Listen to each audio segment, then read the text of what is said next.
तो वाराणसी में अरविंद केजरीवाल का कितना विरोध हुआ आपने इन तस्वीरों में देखा, लेकिन अरविंद केजरीवाल टस से मस नहीं हुए। केजरीवाल ने ऐलान किया कि वो वाराणसी से ही चुनाव लड़ेंगे। मोदी के खिलाफ चुनाव लड़ना उनके लिए छोटी बात है। इस देश के अंदर दो पॉलिटिकल फोर्सेस हैं, एनडीए और यूपीए। ये दोनों आज इस देश की सबसे बड़ी प्रॉब्लम्स हैं। तो इन दोनों के जो शहंशाह हैं, एक के एनडीए के शहंशाह हैं मोदी जी और यूपीए के शहंशाह हैं राहुल गांधी जी। राहुल गांधी जी को हराने के लिए कुमार विश्वास गए हैं और यहाँ पे वाराणसी की जनता के बीच में मैं आया हूँ। अरविंद जी, गंगा नेता दो जगह चुनाव लड़ रहे हैं, ऐसा कुछ आपके पास भी है क्या कि आप भी दो जगह चुनाव लड़ सकते हैं? नहीं जी, मुझे दो से नहीं लड़ना, मैं एक से ही होता है।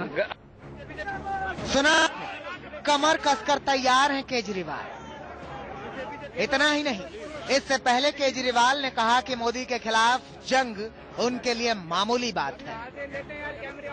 मोदी से चुनाव लड़ने का ऐलान कर रहे हैं। मोदी जी से चुनाव लड़ना वो तो एक छोटी चीज है, और देश को बचाना इस टाइम भ्रष्टाचार से और महंगाई से देश को बचाना वो बड़ी बात है।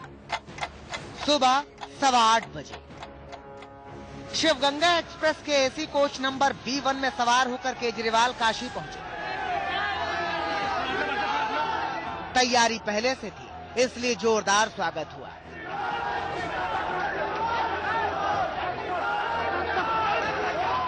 तैयारी इधर भी थी, मोदी समर्थक सामने आ गए और मोदी जिंदाबाद के नारे गूंजने लगे।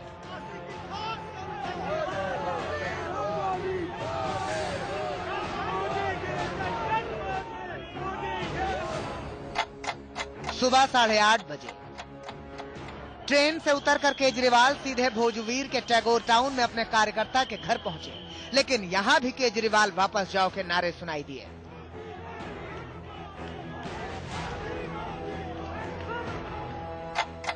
सुबह 9 बजे सियासत के माहिर खिलाड़ी की तरह केजरीवाल अपने कार्यकर्ता के घर में आधे घंटे रुकने के बाद सीधे भैंसासुर घाट पहुंचे और गंगा में डुबकी लगाई। हर डुबकी के साथ केजरीवाल मानो कसम खा रहे हैं कि मोदी को हराना है, मोदी को हराना है।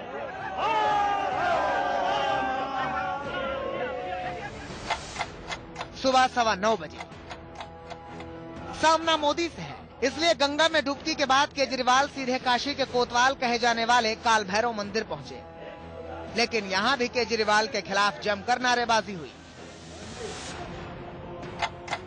सुबह 10 बजे बाबा भैरव को खुश करने के बाद अब बारी महादेव की थी। केजरीवाल सीधे काशी विश्वनाथ मंदिर गए, दूध चढ़ाकर पूजा की, लेकिन बाहर अंडे मिले। केजरीवाल के काफिले पर अंडा अटैक हुआ।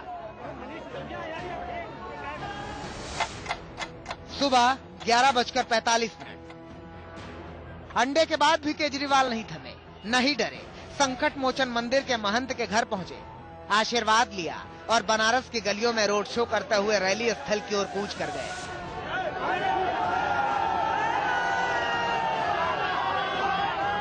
बनारस के बेनियाबाग मैदान की ये तस्वीर आप देख रहे हैं। यहाँ पर तैयारी तमाम चल रही है अरविंद केजरीवाल की रैली की, और कार्यकर्ता और समर्थक अरविंद केजरीवाल और उनकी पार्टी के यहाँ पर जुटने भी लगे।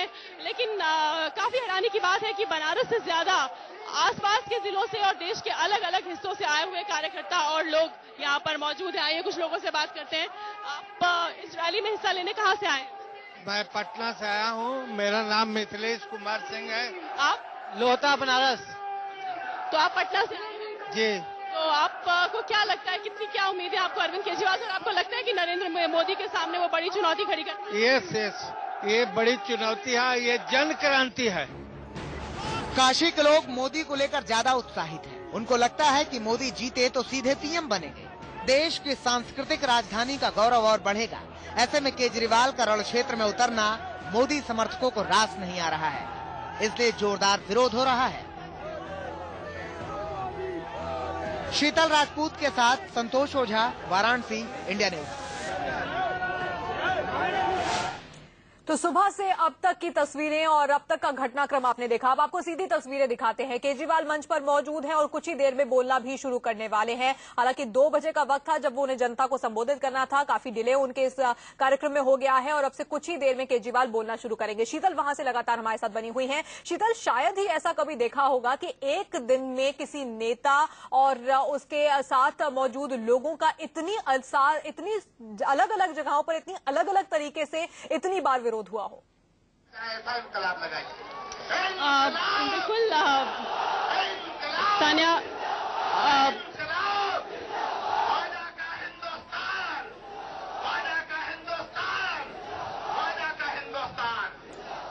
शीतल, क्या आप मुझे सुन पा रही हैं? जितना विरोध आज अरविंद केजरीवाल का हुआ, उससे शायद उन्हें अंदाजा हो गया होगा कि मोदी के खिलाफ लड़ना क्या उनके लिए अब छोटी बात होने वाली है या फिर नहीं। तान्या, आप अपना सवाल दोहराएंगी? शीतल, जब अरविंद केजरीवाल पहुंचे थे बनारस तो उनका कहना था कि मोदी के खिलाफ लड़ना मेरे लिए बहुत छोटी सी बात है, लेकिन आज जिस तरह से अलग अलग तरह से इतनी बार उनका विरोध हुआ, शायद उनको जमीनी हकीकत का अंदाजा हो गया होगा।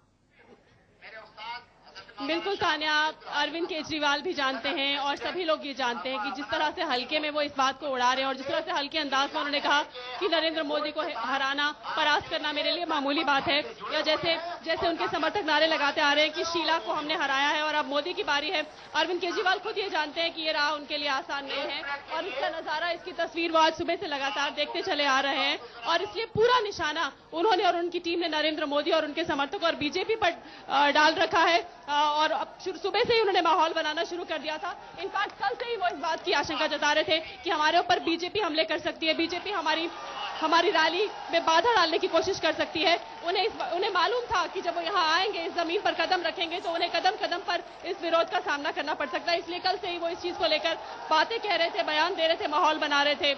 लेकिन अभी इंतजार है कि इस मंच से वो क्या क्या सियासी बातें करते हैं, क्या सियासी बयानबाजी करते हैं। अब जबकि उन्होंने औपचारिक ऐलान कर दिया है कि वो नरेंद्र मोदी के खिलाफ काशी की जमीन से लड़ाई लड़ेंगे, सभी को इसका इंतजार है। बिल्कुल, कुछ ही पलों में केजरीवाल बोलना शुरू करेंगे, हम सीधे सुनेंगे भी, लेकिन फिलहाल एक छोटे से ब्रेक के लिए रुकना होगा, फौरन होंगे हाजिर।